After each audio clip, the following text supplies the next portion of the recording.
Sejam todos bem-vindos ao Plano Anual de Leitura Bíblica. Aqui, Pastor Everton Ferreira, e nós vamos te ajudar a ler a Bíblia inteira esse ano, sim, através de um plano, através de um método. A Bíblia 365 Dia e Noite da SBB, ela já tem um plano tudo organizado e nós estamos disponibilizando as páginas da nossa Bíblia aí para vocês.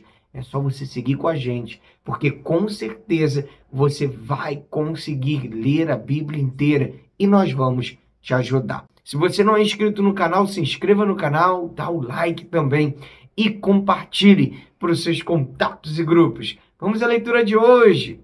Dia 240, nós vamos ler 2 Crônicas, capítulo 2, a partir do verso 17, Provérbios, capítulo 26 e Romanos, capítulo 9, a partir do verso 30.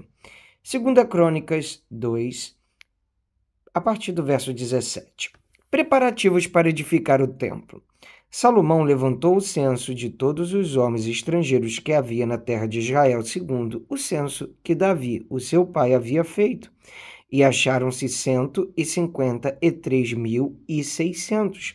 Destes, Salomão designou 70.000 para levarem as cargas, 80.000 para talharem pedras nas montanhas e 3.600 para dirigirem o trabalho do povo. Salomão edifica o templo. Salomão começou a edificar a casa do Senhor em Jerusalém, no Monte Moriá, onde o Senhor havia aparecido a Davi, seu pai, no lugar que Davi tinha designado na era de Omã, o Jebuseu. Começou a edificar no 2º dia do 2º mês, no 4º ano do seu reinado. Foram estas as medidas dos alicerces que Salomão lançou para edificar a casa de Deus: 27 metros de comprimento por 9 de largura, segundo o padrão antigo. O pórtico diante da casa tinha 9 metros no sentido da largura do lugar santo, e a altura era de 54 metros. Salomão revestiu o interior do pórtico de ouro puro. Também fez forrar de madeira de cipreste a sala grande, revestiu-a de ouro puro e gravou nela palmeiras e correntes. Também enfeitou a sala com pedras preciosas, e o ouro era de Parvaim. Revestiu de ouro a sala, as vigas, os umbrais, as paredes e as portas, e esculpiu querubins nas paredes. Fez o Santo dos Santos, cujo comprimento era de 9 metros, segundo a largura da sala grande, e a largura também era de 9 metros. Revestiu o seu interior com 20 toneladas de ouro puro. O peso dos pregos era de 600 gramas de ouro. Também revestiu de ouro os cenáculos. Os 2 querubins. No Santo dos Santos, Salomão fez 2 querubins de madeira e os revestiu de ouro. As asas estendidas dos querubins mediam juntas 4,5 metros. A asa de um deles, de 2,25 metros, tocava na parede do templo, e a outra asa, igualmente, de 2,25 metros, tocava na asa do outro querubim. Também a asa do outro querubim era de 2,25 metros e tocava na outra parede, e a outra asa, igualmente de 2,25 metros, estava unida à asa do outro querubim. As asas destes querubins se estendiam por 9 metros. Eles estavam em pé, com o rosto voltado para o santo lugar. Salomão também fez o véu de pano azul, púrpura, carmesim e linho fino, e mandou bordar nele figuras de querubins. As 2 colunas. Salomão fez também diante da sala 2 colunas de 15,5 metros de altura, com um capitel de 2,20 metros sobre cada uma delas. Também fez correntes como as do Santo dos Santos e as pôs no alto das colunas. Fez também 100 romãs, as quais pôs nas correntes. Levantou as colunas diante do templo, uma à direita e outra à esquerda. A coluna da direita deu o nome de Jaquim, e a coluna da esquerda deu o nome de Boaz. O mar de fundição. Salomão também fez um altar de bronze de 9 metros de comprimento, 9 metros de largura e 4,5 metros de altura. Fez também o mar de fundição, redondo, de 4,5 metros de uma borda até a outra borda, e de 2,20 metros de altura, e a medida da circunferência correspondia a um fio de 13,5 metros. Por baixo da sua borda, ao redor, havia figuras de touros, 10 a cada meio metro, estavam em 2 fileiras e foram fundidas quando se fundiu o mar de fundição. O mar de fundição se apoiava sobre 12 touros de bronze, 3 olhavam para o norte, 3 para o oeste, 3 para o sul e 3 para o leste. O mar de fundição se apoiava sobre eles, cujas partes posteriores convergiam para dentro. A grossura das paredes desse mar era de 4 dedos e a sua borda, como borda de copo, era como uma flor de lírio. Nele cabiam cerca de 60.000 litros. Outros utensílios para o templo. Também fez 10 pias e pôs 5 à direita e 5 à esquerda. Nelas era levado tudo o que se usava nos holocaustos. O mar de fundição, porém, era para que os sacerdotes se lavassem nele. Fez também 10 candelabros de ouro, segundo havia sido ordenado, e os pôs no templo, 5 à direita e 5 à esquerda. Também fez 10 mesas e as pôs no templo, 5 à direita e 5 à esquerda. Também fez 100 bacias de ouro. Fez mais o pátio dos sacerdotes e o pátio grande, bem como as portas deles, as quais revestiu de bronze, e pôs o mar de fundição ao lado direito para o lado sudeste. Depois Hirão fez as panelas, as pás e as bacias, e assim ele terminou de fazer a obra para o rei Salomão, para a casa de Deus. As 2 colunas, os 2 capitéis redondos que estavam no alto das 2 colunas, as 2 redes para cobrirem os 2 capitéis redondos que estavam no alto das colunas, as 400 romãs para as 2 redes, isto é, 2 fileiras de romãs para cada rede, para cobrirem os 2 capitéis redondos que estavam no alto das colunas. Fez também os suportes e as pias sobre eles, o mar de fundição com os 12 touros por baixo, também as panelas, as pás, os garfos e todos os utensílios que Hirão-Abi fez para o rei Salomão, para a casa do Senhor. Eram de bronze purificado.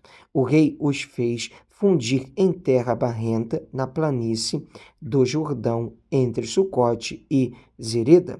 Salomão fez todos estes objetos em grande abundância, não se verificando o peso do seu bronze.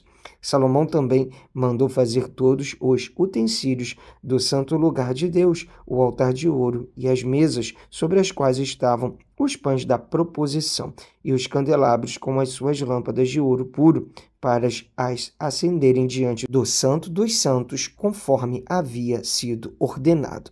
As flores, as lâmpadas e as pinças eram do mais fino ouro, também os apagadores, as bacias, as taças e os incensários eram de ouro finíssimo.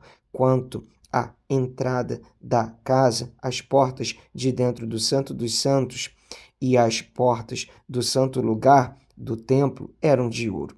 As dádivas de Davi são colocadas no templo. Quando Salomão terminou toda a obra que fez para a casa do Senhor, trouxe as coisas que Davi, seu pai, havia dedicado, a prata, o ouro e todos os utensílios. Salomão pôs tudo isso entre os tesouros da casa de Deus.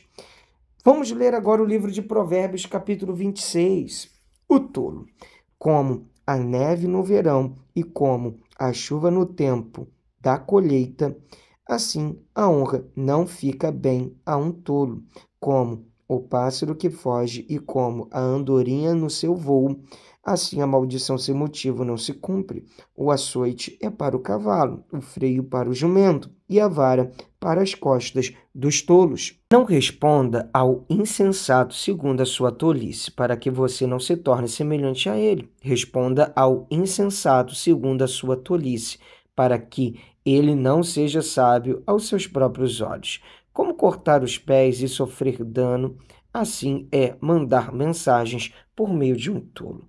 As pernas do coxo pendem bambas, assim é o provérbio na boca de tolos. Como amarrar a pedra na funda, assim é dar honra a um tolo. Como o espinho que entra na mão de um bêbado, assim é o provérbio na boca dos tolos. como um flecheiro que fere a todos, assim é o que contrata os tolos e os primeiros que passam. Como o cão que volta ao seu próprio vômito, assim é o insensato que repete a sua tolice. Você viu alguém que é sábio aos seus próprios olhos? Há mais esperança para um tolo do que para ele. O preguiçoso. O preguiçoso diz: um leão está no caminho, um leão está no meio da rua, a porta gira nas dobradiças, o preguiçoso se vira na cama, o preguiçoso põe a mão no prato e não quer ter o trabalho de a levar à boca. O preguiçoso é mais sábio aos seus próprios olhos do que 7 homens que sabem responder bem. Outros provérbios. Quem se mete na discussão dos outros é como aquele que pega pelas orelhas um cão que vai passando, como o louco que lança fogo, flechas e morte. Assim é aquele que engana o seu próximo e diz: fiz isso por brincadeira. Sem lenha, o fogo se apaga.